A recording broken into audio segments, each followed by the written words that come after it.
The Democrats hate Israel. The Democrats largely hate the Jewish people. It's time for the Jewish people to step up and vote for Republicans and vote for Donald Trump and really save Israel. Thank you very much. We love you. While speaking at a campaign fundraiser this past weekend, Donald Trump made it clear that he desperately wants to appeal to Jewish Americans and get them to vote for him. Now, he seems to think that repeatedly accusing them of, or accusing Democrats of hating Jews and listing all the things that he's allegedly done for them, which usually has to do with Israel, is the way to kind of appeal to them. But I actually think that's kind of insulting. The idea that his policies on Israel happen to be the only thing that Jewish Americans care about. Not all Jewish Americans are Israeli, and even Israeli Americans might have other policy priorities in mind. Now, Trump attended this fundraiser in Deal, New Jersey, that was hosted by Cheras, who's like a wealthy Syrian Jewish family. So the late real estate magnate Stanley Chera was a close friend of Trump's. The minimum donation to attend this fundraiser hosted at the Chera family's summer home was $3,300. Some of the people who contributed between $250,000 to $500,000 to host or co-host this event included real estate developers like Steve Wynn, Jared Kushner's developer dad, Charles Kushner. These were individuals who attended. Now, during his remarks, Trump made sure to list off all the things that he did for Israel while also complaining about how Jewish Americans don't plan to vote for him. Please bear with me because I'm gonna read his quotes verbatim, which is not easy to do. So I'm gonna do my best. He said, quote, "I got the Golan Heights for you. They didn't even ask for it. I recognized the capital of Israel. I recognized Israeli sovereignty over the Golan Heights. No one asked me. I got Golan Heights. I got the capital of Israel, Jerusalem. And very importantly, I got the embassy built."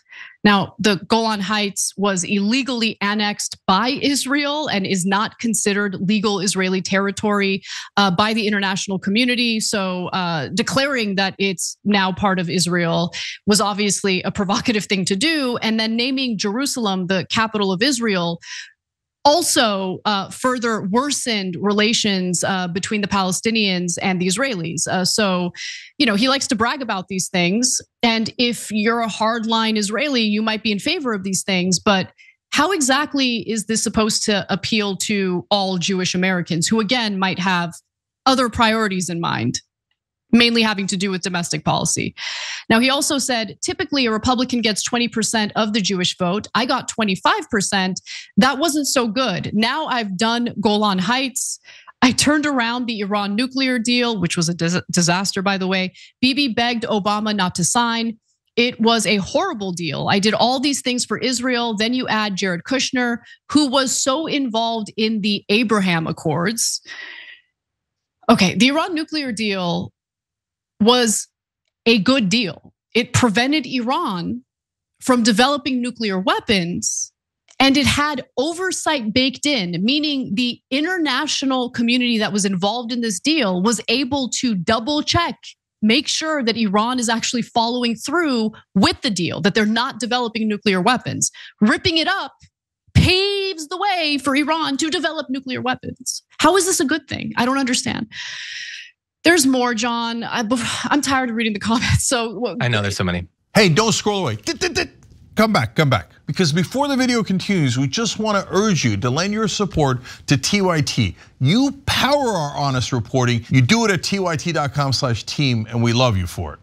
Yeah, go ahead. You did a great job trying to explain why it makes no sense whatsoever for them to be happy that the Iran nuclear deal was destroyed. But I've heard you try to make that point to right wingers before. I've made the point. They cannot accept that Obama did something good. He did it, so it has to be bad, even if it accomplished its goal and provided extremely robust oversight to make sure they don't develop nukes, which should be the overall goal. And if I was like an Israeli nationalist, I wouldn't want Iran to have nukes. So I don't know why I'd like him over this. He can list, apparently, this is now a theme.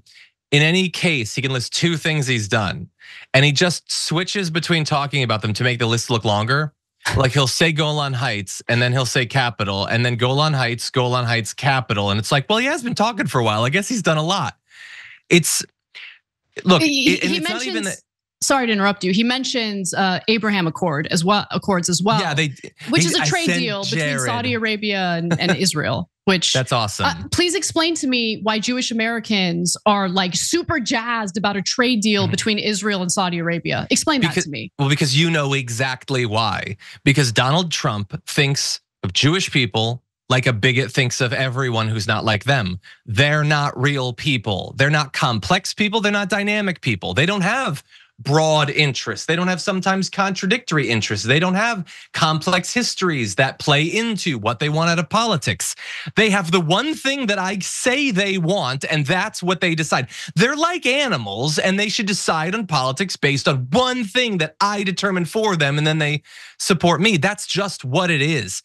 There are Democrats who historically have been critical of the Israeli government, in particular their foreign policy and their military policy in regards to Palestine. That is definitely a thing. They very rarely have been elected Democrats. That's like kind of a new thing where there's a couple, but even that isn't common. And then on the Republican side, you have a bunch of Republicans that are perfectly happy to have the Israeli government slaughter Palestinians, but deeply despise Jewish people on a personal level.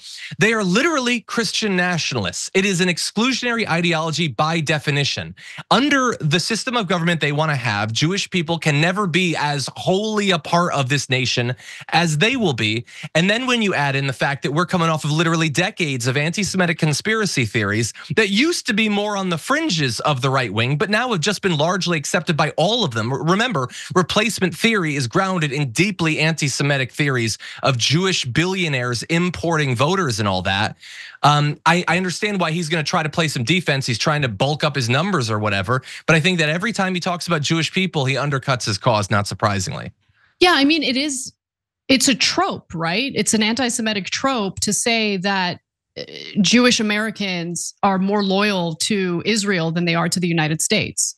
And he like leans into that pretty hard. He also said, I do all these things. No president has ever been so good to Israel by far as I have. And I got 26%, meaning 26% of the Jewish vote. I went from 25 to 26%. I've been watching over the last 2 years, watching as you are being decimated by this stupid human being who's in the White House. How is Biden decimating Jewish Americans? What? And by the way, I mean, what does that even mean? If for the Jewish Americans who are deeply concerned about Israel, and it is a priority for them, please explain to me how Biden has in any way gone against everything the Israeli government wants. I mean, he funneled tens of billions of additional dollars to Israel to essentially continue brutalizing Palestinians in the Gaza Strip. Like, what more do you want? I don't understand. And he also says Jewish people have to vote for Donald Trump. And if they don't, I'll tell you what, Bibi Netanyahu agrees. I said, Bibi, I have to ask you a question. How is it possible that our, I don't know how this makes any sense. How is it people that are Jewish vote Democrat? He said it's a habit. Okay, Netanyahu disgusts me. I can't stand Netanyahu. But how is this any different from the gross statement that Biden said in the last election cycle when he claimed that if you don't vote for me, you're not black? That was a gross statement. Okay, no one is entitled to any vote from any demographic in the country. You have to earn it. And what Trump seems to fail to recognize is that there are Jewish Americans who, again, are not obsessed with Israel. Yeah. They live in America.